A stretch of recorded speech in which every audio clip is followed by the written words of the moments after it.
You've all seen Italian-American girls in Jersey Shore and shit like that. Well, in Italy, they're like that, except they're the real thing. They're all batshit crazy, super beautiful until they turn 35, and then they look like old hags. It's just the way it is. See, that was a good simile. Was it? That worked. Well, thanks for the high five there. Mine worked, it's just you didn't understand. It doesn't if no one got it, Eddie. Jokes 101. If you have to explain the joke, it doesn't work. No, see, because he's into Bill Hicks. And no one's there to hear it, it still does make a noise. The only comedian that would push through something no one else in the fucking room got.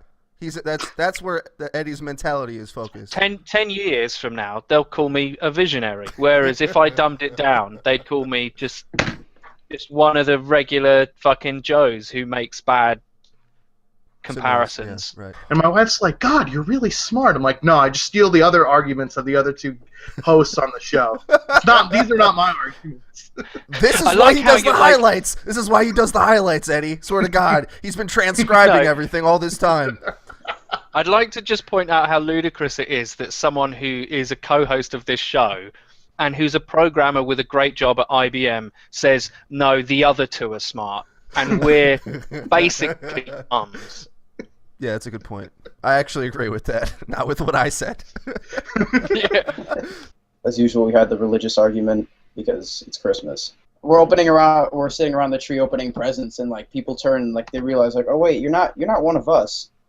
Why do you get the presents? I'm like, I like free stuff too.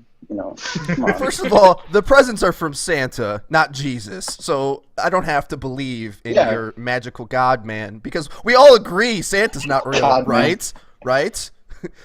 We're on the same page with that. So maybe we could just take it one step further and realize that the rest of it's bunk as well. I enjoyed my Christmas because when I get together with my family, and I've started to realize this, because everyone has one crazy relative that says off-the-wall shit, and it's taken me a bit of self-reflection to realize this, but in my family, that's me. Yeah, and was a little sleep-deprived for Christmas, had a bunch of coffee, and then when I start saying stuff, and then I realize everyone reacts, and I probably should stop talking, but I still enjoy it too much. I said some fucked up shit, and we can't expect to sort of erase any racism, quote unquote, which I would say is racism's actually a good thing in most cases, but that's a racist comment I'll make for another time. Wait, hold on. Can you hold on a second. Can you rewind a little bit? No, racism is a good thing.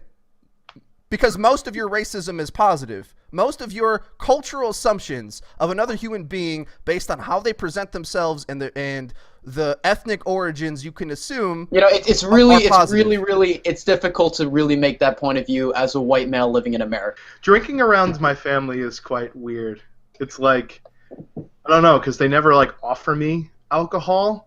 I kind of just bring my own and start drinking, and I don't know if they judge me for that or not. Yeah, that's probably you bring a crate, right? Just plonk it down, sit on it, grab a can, pierce it with your tooth, right, and then just hold it. Like, start shotgunning a beer at fucking dinner time. That's what I'll do. Advanced Warfare isn't fun because it's the most random game ever that they've ever made. It feels completely and utterly random to a player that knows that there is actually order underneath all of this Call of Duty craziness. Every criticism you ever see about Call of Duty is, you know, it's like a Michael Bay movie. There's explosions and there's this and that.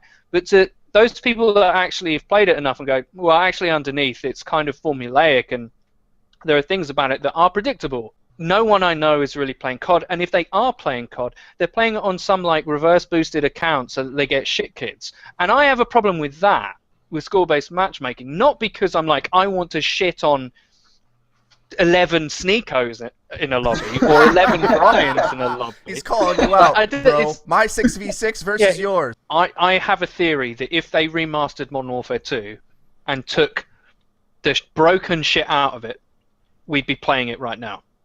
And I think that that's true of a lot of COD fans, is that they'd be playing that fixed version of Modern Warfare 2, because that's like, it's like the super hot crazy girl that just disappeared one night. She just evaporated, and you're like, oh my god, the sex was incredible. She was funny, she was bright, and then she was gone. See, I disagree completely. To me, she's like the super hot girl that had genital herpes and gave it to you, and the pain still exists today, and I can't erase it from my memory or my physical being. Anybody that holds, that comes out in the media and expresses like these deep, profound principles, probably full of shit.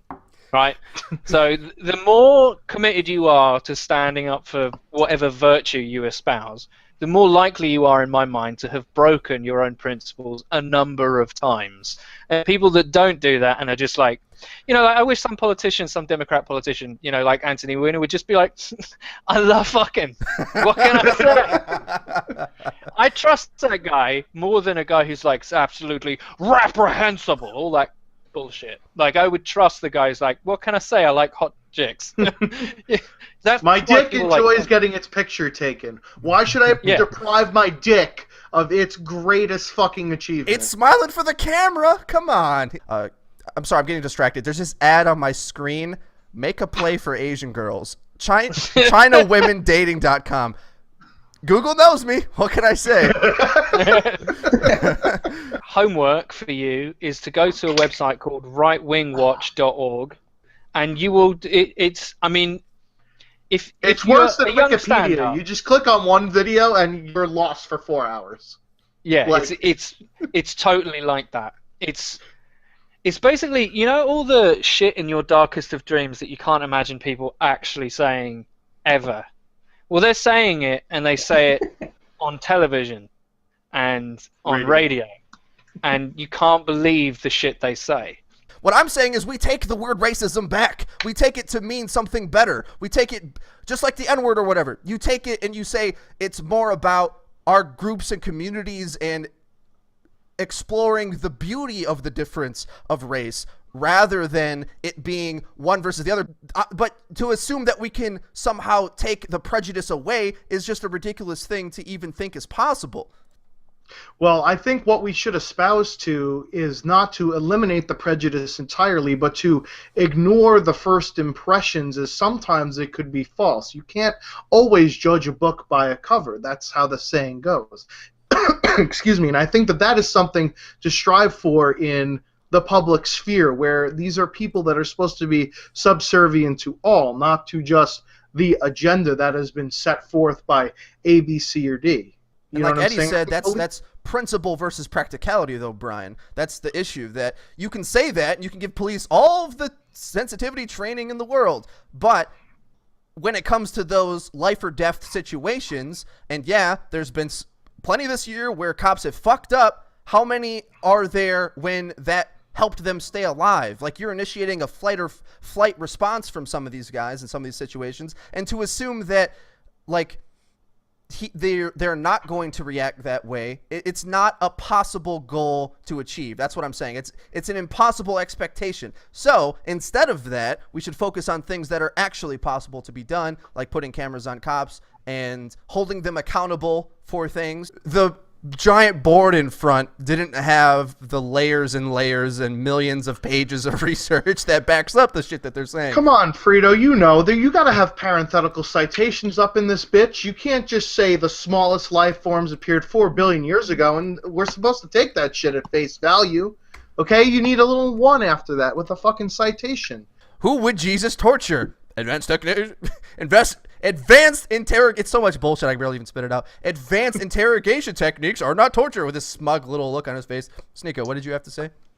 I said, I don't think these people who are fundamentalist Christians, does he remember how Jesus died?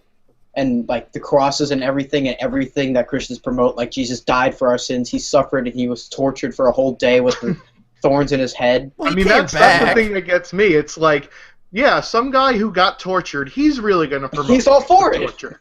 Everyone else. Sometimes it's in wartime. We're not in a time of peace. See, is winner takes all and fuck everybody else. I'm pretty sure that was from that's what Jesus said on the sermon on the thing at the Sermon on Wall Street. After he got done writing the Constitution, that was what he said, for sure.